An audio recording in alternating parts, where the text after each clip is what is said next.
द्रोणाचार्य के पास जाकर दुर्योधन क्या वचन बोला। हे आचार्य, आपके बुद्धिमान शिष्य द्रुपद पुत्र धृष्टद्युम्न के द्वारा व्यूह रचाने से खड़ी की हुई पांडवों की इस बड़ी भारी सेना को देख आचार्य द्रोण के लिए आचार्य संबोधन देने में दुर्योधन का ये भाव मालूम देता है कि आप हम सब के कौरवों और पांडवों के आचार्य हैं।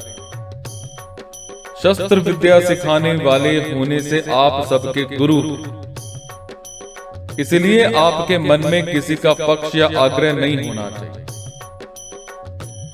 तब शिष्येण धीमता, इन पदों का प्रयोग करने में दुर्योधन का भाव ये है कि आप इतने सरल हैं कि अपने मारने के लिए पैदा होने वाले धृष्टद्युम्न को भी आपने अस्त्र शस्त्र की विद्या सिखाई है, और वो आपका शिष्य धृष्टद्युम्न इतना बुद्धिमान है कि उसने आपको मारने के लिए आपसे ही अस्त्र शस्त्र की विद्या सीखी। द्रुपद पुत्रेण, ये पद कहने का आशय है कि आपको मारने के उद्देश्य को लेकर ही द्रुपद ने याज और उपयाज नामक ब्राह्मणों से यज्ञ कराया, जिससे धृष्टद्युम्न पैदा हुआ। वही ये द्रुपद पुत्र धृष्टद्युम्न आपके सामने प्रतिपक्ष में सेनापति के रूप में खड़ा है। यद्यपि दुर्योधन यहाँ द्रुपद पुत्र के स्थान पर धृष्टद्युम्न भी कह सकता है, तथापि द्रोणाचार्य के साथ द्रुपद जो वैर रखता है, उस वैर भाव को याद दिलाने के लिए दुर्योधन यहाँ द्रुपद पुत्रेण शब्द का प्रयोग करता है कि अब वैर निकालने का अच्छा मौका है। पांडु पुत्राणाम इता व्यूणा महती चमू पाश, द्रुपद पुत्र के द्वारा पांडवों की इस व्यूहाकार खड़ी हुई बड़ी भारी सेना को देखिए। तात्पर्य है कि जिन पांडवों पर आप स्नेह रखते हैं, उन्हीं पांडवों ने आपके प्रतिपक्ष में खास आपको मारने वाले द्रुपद पुत्र को सेनापति बनाकर व्यूह रचना करने का अधिकार दिया है।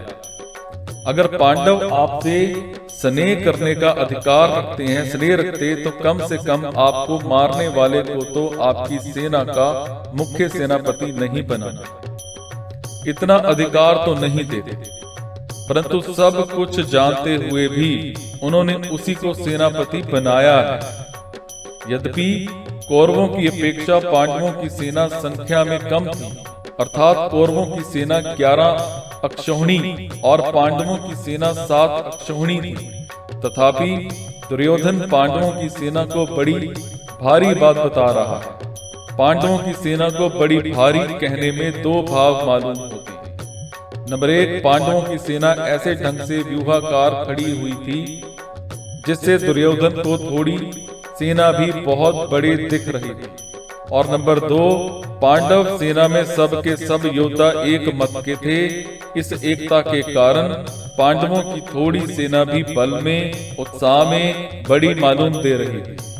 ऐसी सेना को दिखाकर दुर्योधन द्रोणाचार्य से ये कहना चाहता है कि युद्ध करते समय आप इस सेना को सामान्य और छोटी न समझें। आप विशेष बल लगाकर सावधानी से युद्ध करें।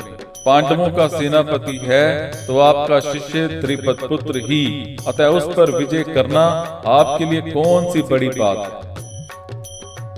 इता पश कहने का तात्पर्य है कि ये पांडव सेना युद्ध के लिए तैयार होकर सामने खड़ी है, अतः हम लोग इस सेना पर किस तरह से विजय कर सकते हैं, इस विषय में आपको जल्दी से जल्दी निर्णय लेना चाहिए।